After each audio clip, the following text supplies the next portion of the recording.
কষ্ট মানে মাজা টাজা খুব ব্যথা হয়। আর আমাদের ভাই আমাকে কি করে ছাড়লে কেউ নাই ভাই, গরিবের আর কোনো উপায় নাই ভালো মানুষ যাতে সমস্যা হয় তার রোগের তো সমস্যা হইবে। ভাই। এই রাস্তা নিয়ে খুব দুর্যোগে আছি ভাই, জানো এই গাঁয়ে নাটবটু ভাঙি চুরি, গাঁয়ে গোয়া ভাঙি চুরি, রাস্তা সাইডে পড়ে যাই, কত কষ্ট, আমরা হাত পা ভাঙি চুরি যায় ভাই। এই রাস্তা নিয়ে আমরা খুব ভোগান্তিতে ভাই। এই রাস্তা কোনো মেরামত হতেছে না ভাই, কোনো সংস্কার কাজকর্ম আমার কেউ নাই, মনে হয় সব মারা গেছে। আর কি বলবো ভাই, যে সমস্ত দেখছেন তো এক এক গাতা কত বড় বড়। আর আমাদের ভাই আমাকে কি করে ছাড়লে কেউ নাই ভাই। এই রাস্তা দিয়ে অঞ্চল আহিরা করতে রিক্সা দিয়ে খুব কষ্ট হয়। মানে রোড পরিস্থিতি খুবই খারাপ, বৃষ্টি হলে রোডও পানি একার জমে। কষ্ট মানে মাজা টাজা খুব ব্যথা হয়। এখান দিয়ে যাইতে যে অনেক বড় বড় থালা, এগুলা সাইকেল দিয়ে গেলে অনেক সময় সাইকেলে নষ্ট হয়ে যায়, চিংচিং হয়ে যায়।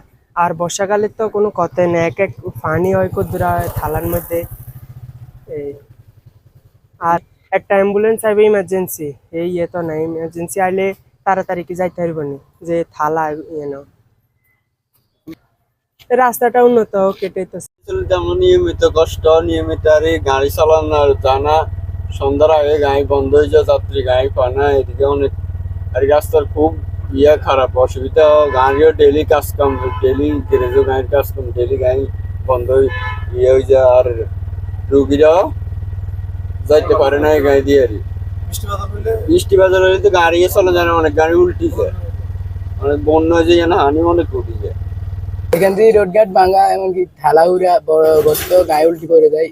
আবার বৃষ্টি হইলে মেঘলো ধরে গায়ে স্লিপ খেয়ে উল্টে যায়।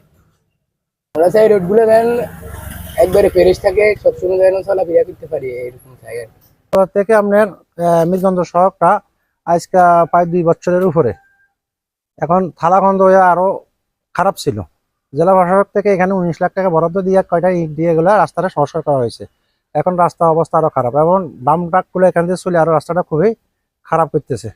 আর সাধারণ জনগণের জন্য খুবই খারাপ, স্কুলের বাচ্চা পোলাপান যাইতে পারে না।